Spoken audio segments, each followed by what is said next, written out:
हस्ते करण्यात आलेला आहे, काय सांगा? आपणच पाहिलं असेल की या ठिकाणी कृषी मधल्या गोष्टी असतील, पशुसंवर्धन असतील, बचत गटाच्या मार्फत केलेल्या विषय असतील किंवा इतर ज्या गोष्टी आहे, मत्स्य व्यवसाय असेल, या बाबतीमध्ये केलेले वेगळे वेगळे उपक्रम जळगाव जिल्ह्यामध्ये आपल्याला बघायला मिळत आहेत. आणि मला तरी असं वाटतं की यामुळे शेतकऱ्यांना एक प्रकारची प्रेरणा मिळणार आहे की आपण काय केलं पाहिजे. भविष्यामध्ये आपल्या उत्पादनामध्ये वाढ होते हे आपण मान्य करतो, पण त्याच्यापासून बाय प्रोडक्ट काय आहे याची सुद्धा माहिती या ठिकाणी मिळते.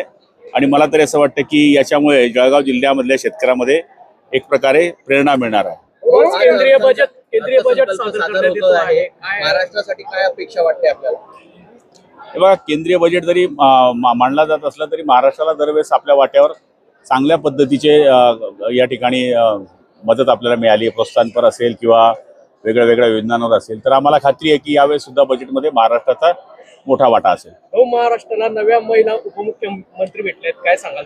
पहिल्यांदा महिला उपमुख्यमंत्री. आता त्यांचं अभिनंदन करतो आणि निश्चितपणाने महिला जरी असल्या तर आता आमच्या CEO पण महिला आहेत, कलेक्टर महिला आहेत, त्यामुळे महिलांमध्ये सुद्धा कॅपॅसिटी असते. आणि विशेष म्हणजे अजितदादांबरोबर अर्धांगिनी त्या राहिलेल्या आहेत, त्यामुळे त्यांना सांगण्याची गरज नाही.